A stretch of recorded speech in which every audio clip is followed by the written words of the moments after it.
मेरा आज तक ऐसा सौभाग्य नहीं हुआ कि मैं किसी कथा में जाके सुन सकूं, पर और मैं बहुत संदेह करने वाला व्यक्ति हूं, मैं बहुत विश्वास करने वाला व्यक्ति हूं नहीं। मैं ईश्वर को लेके भी उतना आग्रही नहीं हूं। मुझे फिलॉसफी पढ़ते पढ़ते ज़्यादा संदेह मन में रहता है, बहुत ज़्यादा।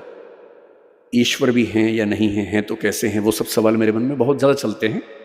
पर मैं नास्तिक नहीं हूँ, मैं अज्ञेयवादी हूँ। अज्ञेयवाद का मतलब होता है कि मुझे पता नहीं ईश्वर हैं या नहीं हैं तो कैसे हैं, पर मैं संभावना मानता हूँ कि वो हैं, और अगर दुनिया चल रही है तो हो सकता है कि उन्हीं की बदौलत चल रही होगी। इस संभावना को मानता हूँ। मैं ये भी महसूस करता रहा हूँ कि जो संत का एक सुंदर अर्थ होता है, मैं संत कबीर का बहुत सम्मान करता हूँ। मैंने कबीरदास को अच्छे से पढ़ने का प्रयास किया है और बहुत प्रेरित होता हूँ उनसे, उनकी बातों से सीखता हूँ। संत रैदास को मैंने अच्छे से पढ़ने का प्रयास किया, कई बार किया। तो मैं अक्सर सोचता हूँ कि संत का मतलब क्या होता है। तो एक बार एक किताब में मुझे बड़ी सुंदर बात मिली। एक उम्र तक मेरा थोड़ा सा लेफ्टिस्ट आइडियोलॉजी की तरफ काफी झुका हुआ था, तो मुझे धर्म, संत, इन सब से लगभग अरुचि सी थी। नफरत तो नहीं कहूंगा, पर अरुचि जैसा भाव रहता था। मेरे पेरेंट्स भी परेशान थे क्योंकि मैं कुछ अतिवाद के रास्ते पर उस समय चलता था। मुझे लगता था कि संत वो लोग हैं जो दुनिया के संघर्षों को छोड़ के भाग गए। अरे भाई, मैं बुद्ध को पढ़ता था, महावीर, वर्धमान महावीर को पढ़ता था। मुझे लगता था कि क्यों ऐसा करते हो भाई, सब लोग स्ट्रगल कर रहे हैं, रोजी रोटी का संकट सबके सामने है, सबके बच्चे हैं, उनकी शादी होगी नहीं होगी, करियर होगा नहीं होगा, इतना इतना स्ट्रगल है। उस स्ट्रगल से हम तटस्थ हो जाए, ये मुक्ति कैसे हो सकती है। फिर एक बार मेरे हाथ में किताब लग गई, क्योंकि मुझे किताब पढ़ने का शौक है और मेरे सबसे अच्छे दोस्त अगर कोई हैं तो किताबें ही हैं। और एक किताब इसी विषय पर मैंने पढ़ी कि संत होने का मतलब क्या होता है। तो उसमें बड़ी सुंदर एक व्याख्या थी कि संत वो नहीं है जो दुनिया की मुख्य धारा से भाग गया है। संत वो है जो जानता है कि अगर वो मुख्य धारा में उतर गया तो शायद सबको हरा देगा, पर वो उतरने से पहले ही जानता है कि सबसे जीत के भी कुछ हासिल नहीं होगा। और इसी बात को कुछ और लोगों ने दूसरी भाषा में कहा, the most interesting thing about the rat race is that even if you win you are still a rat. चूहों की दौड़ की सबसे रोचक बात यह है कि अगर आप जीत भी जाएं तो भी चूहे ही रहते हैं। और जिससे समझ लिया कि चूहा होना ही नहीं है, तो चूहों की दौड़ में दौड़कर किसको जीत के दिखाना है। अगर मैं जीत के दिखा भी दूं, अगर मैं जीत के दिखा दूं, किसको दिखाना है। क्या कोई इतना महत्वपूर्ण है कि उसको दिखाने के लिए मैं अपने 10 साल खराब कर दूं या 20 साल खराब कर दूं? क्यों दिखाऊं। और अंततः तो साक्षी भाव से खुद को ही देखना है। और यदि मैं अपनी चेतना के सही रास्ते पे नहीं हूं, तो दुनिया की नज़र में कितने भी सही रास्ते पे हूं, वो सही रास्ता कैसे हो सकता है। मेरा सही रास्ता तो मेरी चेतना, मेरी अंतरात्मा तय करेगी। और यदि मेरी अंतरात्मा इस बिंदु पर सुकून महसूस करती है कि मुझे उस चूहों की दौड़ में शामिल होना ही नहीं है, तो नहीं होना है।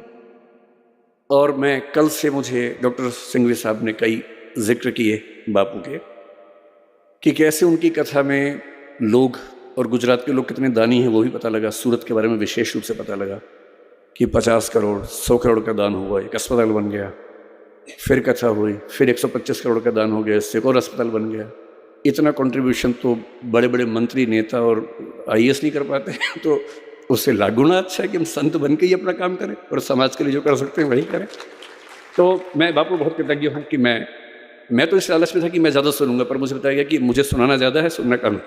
ये ऐसे ज्यादती है, बहुत बहुत ज्यादती है आपकी कि मुझे ज़्यादा समय दिया आपने और बापू कम बोल रहे हैं। इसका उल्टा होना चाहिए था, पर ठीक है, आपने अपना कुछ मुझे सोची होगी इसके पीछे। अब मैं सरदार पटेल पर आता हूँ, जो मेरा मूल विषय है।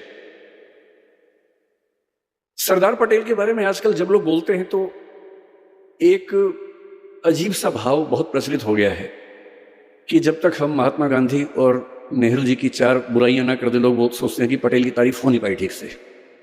तो मैं उस तरह का आदमी नहीं हूं, मैं पहले स्पष्ट कर रहा हूं। आप अगर ये उम्मीद कर रहे हैं कि मैं गांधी जी को 4 लाइनें सुनाऊंगा और नेहरू जी के बारे में 4 गलत बातें बोलूंगा, मैं ऐसा नहीं करूंगा।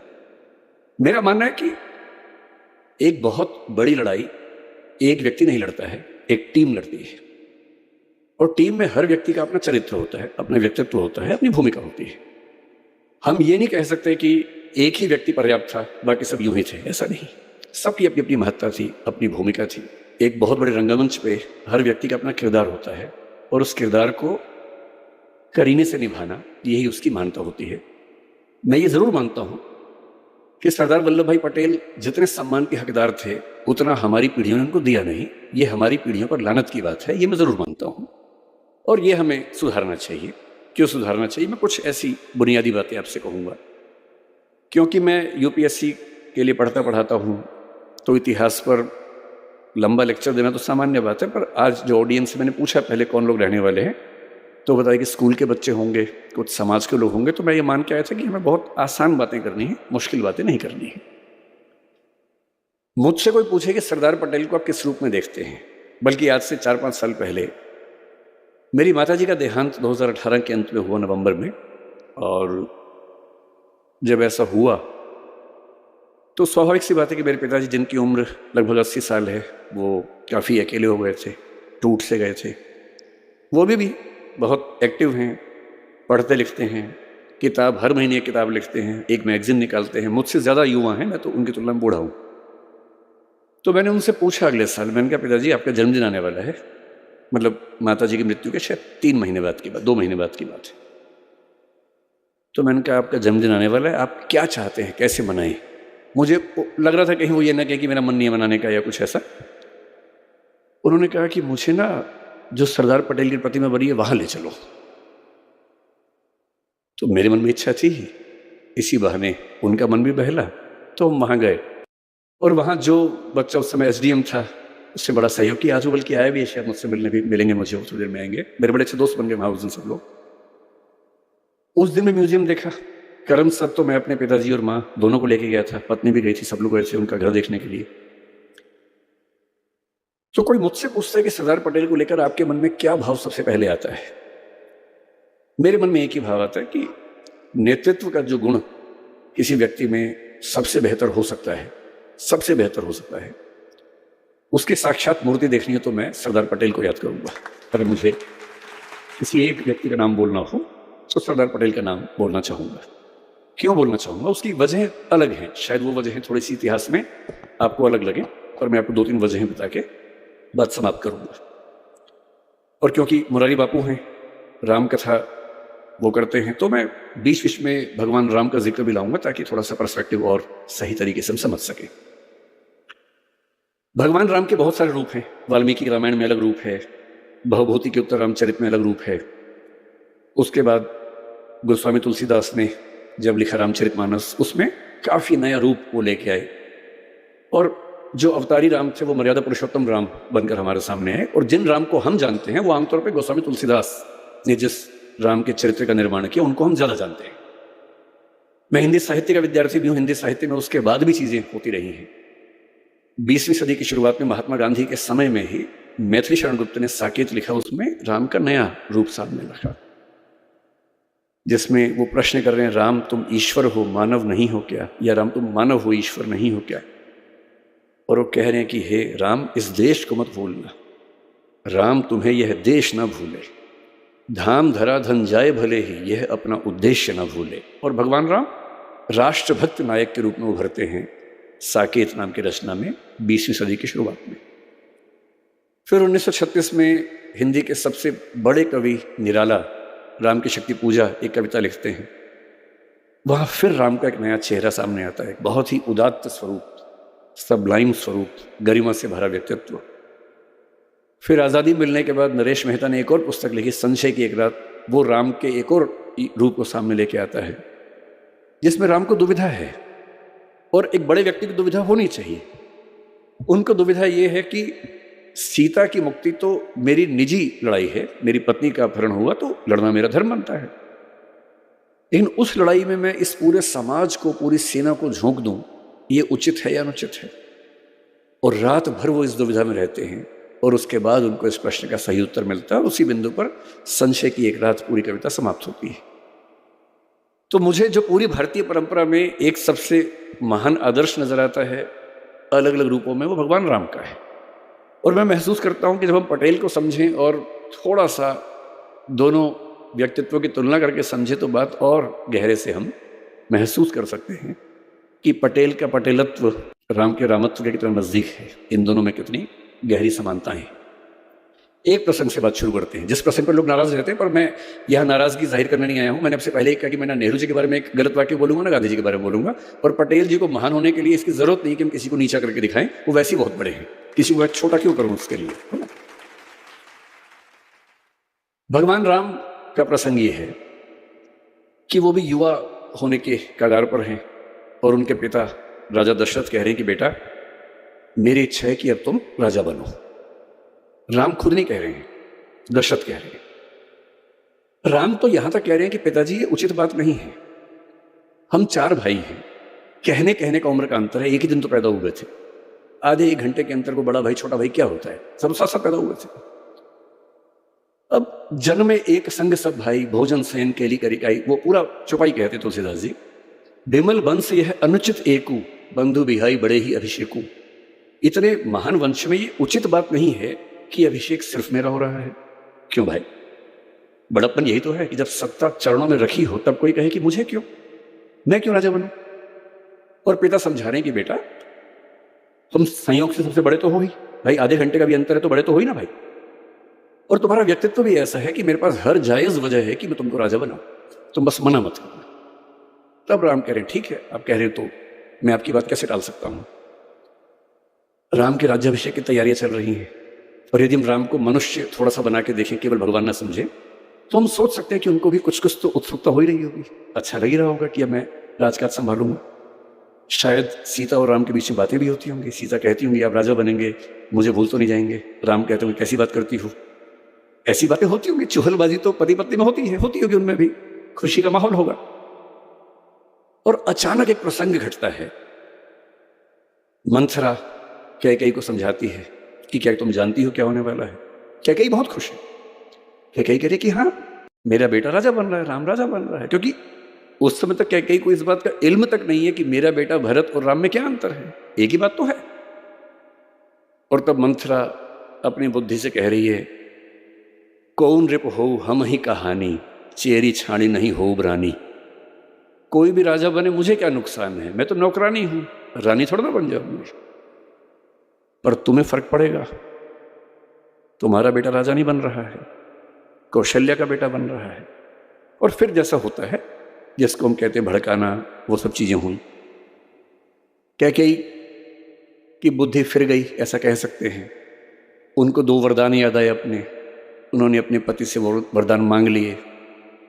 दशरथ धर्म संकट में है, एक तरफ बेटे का मोह, जिस बेटे के लिए वो जान दे सकते हैं, इतना प्रेम करते हैं उस बेटे से, उसको राजा बनाने वाले हैं। और दूसरी तरफ है रघुकुल के ही, रघुकुल रीत सदा चली आई, प्राण जाए पर वचन ना जाए। वचन भी नहीं जाना चाहिए, खुद ही वचन दिया था कि तुमने मेरी रक्षा की है तो मैं तुम्हें 2 वचन देता हूं। अब रघुकुल का राजा अपना वचन तोड़ दे तो ये उसके कैरेक्टर के खिलाफ है, चरित्र के खिलाफ है। बेटे को कहा है कि तुम राजा बनोगे, उससे कैसे पीछे हटे। और दशरथ इतने दुख में है, अंत में अपने बेटे से कहते हैं कि ऐसा हुआ। मैं सोचता हूं, कल्पना करता हूं, अगर राम कह देते, क्योंकि राम अकेले बेटे तो है नहीं इस दुनिया में, इसी दुनिया में शाहजहां का बेटा औरंगजेब भी था, इसी दुनिया में बिंबिसार का बेटा अजातशत्रु भी था, और इन दोनों बेटों ने अपने बाप को मरवा दिया था। बेटे तो ऐसे भी होते हैं। दिल्ली में 10 दिन पहले घटना हम सबने देखी है कि जब कोई बच्चा अपने माँ बाप बहन की हत्या कर देता है। ऐसे बच्चे आज ही थोड़ा ना हो रहे हैं, हर दौर में हुए हैं। और मैं इमेजिन करता हूं कि अगर राम कहते कि पिताजी पूरे सम्मान के साथ मैं ये कहना चाहता हूं कि मैं आपकी ये बात नहीं मानूंगा, प्रजा तय करेगी, तो अयोध्या की प्रजा क्या तय करती उस समय? क्या अयोध्या की प्रजा राम को जाने देती? नहीं जाने देती। कुछ ऐसा होता जो सारी की सारी पौराणिक परंपरा को बदल चुका होता। और राम को पता था कि मेरा असली उद्देश्य क्या है, सत्ता या अपने पिता का सम्मान, अपनी वंश परंपरा का सम्मान। और अपने पिता, अपनी वंश परंपरा के सम्मान के सामने सत्ता क्या चीज है? 2 कौड़ी की चीज है। और पिता शर्मिंदा है और वो कह रहे हैं कि पिताजी आप चिंता मत कीजिए, मैं वन में जाऊंगा 14 साल के लिए, आप इतना भी तनाव मत लीजिए। फिर उनकी पत्नी ने कहा कि मैं भी जाऊंगी, लक्ष्मण ने कहा मैं भी जाऊंगा। कितना बड़ापन है। अब यहां से दृश्य को काट दीजिए और आ जाइए 1946 में। 1940 के बाद कांग्रेस पार्टी में अध्यक्ष का चुनाव नहीं हुआ है, क्योंकि 1942 से भारत छोड़ो आंदोलन हुआ, फिर विश्व युद्ध चल रहा था 1919 से 39 से 45 तक। विश्व युद्ध के दौरान कांग्रेस का इलेक्शन कैसे हो? 1946 का समय आ गया है, अप्रैल का महीना है। विश्व युद्ध के बाद परिस्थितियां स्पष्ट हैं कि अंग्रेज भारत छोड़ने की तैयारी कर रहे हैं, छोड़ेंगे ही छोड़ेंगे। 1946 का चुनाव हो चुका है, चुनाव में कांग्रेस भारी बहुमत से जीत चुकी है। सबको पता है कि कांग्रेस का जो अध्यक्ष होगा, प्रधानमंत्री बनने का न्योता उसी को मिलेगा अंतरिम सरकार में। अभी भारत आजाद नहीं हुआ है, आजादी 1947 में मिलनी है, मैं 46 की बात कर रहा हूं, 1 साल पहले की बात कर रहा हूं। सबको पता है कि जो कांग्रेस का अध्यक्ष है उसी को भारत का अंतरिम प्रधानमंत्री नियुक्त किया जाएगा, ये सब जानते हैं। मौलाना अबुल कलाम आजाद 6 साल से कांग्रेस के अध्यक्ष हैं। स्वाभाविक सी बात है उनके मन में होगा कि इलेक्शन ना ही हो, मैं ही चलता चलूं। उन्होंने ईमानदारी से अपनी आत्मकथा में लिखा भी है। उनकी मृत्यु के बाद 1959 में शायद आत्मकथा छपी उनकी, उसमें उन्होंने लिखा कि हाँ, मेरे मन में ऐसा भाव था। ईमानदारी से सच बोलना ठीक है डॉक्टर साहब, कि लालच था तो ठीक रहता है, उसमें मतलब बोझ खत्म हो जाता है। तो अबुल कलाम आजाद ने ईमानदारी से लिखा इस बात को। तो इलेक्शन कांग्रेस का होगा, ये घोषणा हो गई। अप्रैल महीने के अंत तक फॉर्म भरने हैं, ये भी स्पष्ट हो गया। फॉर्म भरने का तरीका ये नहीं था कि आप उठे जाके फॉर्म भर दिया कि मैं बनूंगा अध्यक्ष। उस समय का नियम था कि कांग्रेस की 15 जो प्रांत स्तरीय समितियां हैं, जिसको पीसीसी बोलते थे, प्रदेश कांग्रेस समिति, प्रदेश कार्य समिति, कांग्रेस समिति, वो नॉमिनेशन भेजेंगे कि हमारी ओर से इसको अध्यक्ष पद का उम्मीदवार माना जाना चाहिए। ये नियम था। तो चल रहा था। 15 प्रदेश समितियों में से 12 ने सरदार वल्लभ भाई पटेल का नाम भेजा कि इनको अध्यक्ष बनाया जाए। बाकी 3 ने किसी का नाम नहीं भेजा, एब्सटेन किया कि हम किसी का नाम नहीं भेजेंगे। यानी कुल मिला के एक ही नाम आया, कोई दूसरा नाम ही नहीं आया। अब मामला फंस गया। 29 अप्रैल की डेट सामने आ रही थी, दूसरा कोई नाम ही नहीं आ रहा था। फिर कहते हैं कि कुछ लोगों ने कोशिश की कि नेहरू जी का नाम भी उसमें आना चाहिए। कृपलानी जी इसमें मुख्य भूमिका में थे। उन्होंने दिल्ली की जो कांग्रेस कार्य समिति, कांग्रेस वर्किंग कमेटी है, CWC, उसके कुछ मेंबर्स के माध्यम से उनका नॉमिनेशन करवाया, जो कि जहाँ तक मेरी जानकारी है, मैं इतिहास का बहुत गंभीर शोधार्थी नहीं हूँ, पर जितना मैंने पढ़ा है उस समय के नियमों के तहत शायद वो संभव नहीं था, तो नियम थोड़े लचीले किए गए उसके लिए। उनका नॉमिनेशन हुआ। अब इलेक्शन होने वाला है। पूरी कांग्रेस की सारी समितियां पटेल के नाम पर एकमत हैं और यह तय है कि जो अध्यक्ष बना वो कुछ महीने बाद भारत का प्रधानमंत्री होने वाला है। और तब पटेल महात्मा गांधी के पास पहुंचे। उन्होंने कहा कि बापू, ऐसी ऐसी स्थिति है, आप क्या कहते हैं? क्या क्या सोचा होगा मुझे नहीं पता, पर मुझे महात्मा गांधी की नीयत पर शक नहीं होता है। महात्मा गांधी ने कहा कि तुम इलेक्शन मत लड़ो। मैं फिर सोचता हूं कि अगर बापू राम ना होते, मतलब पटेल राम ना होते और कहते कि बापू इलेक्शन तो मैं लड़ूंगा, और देख लेते हैं क्या होता है, ऐसा भी क्या है।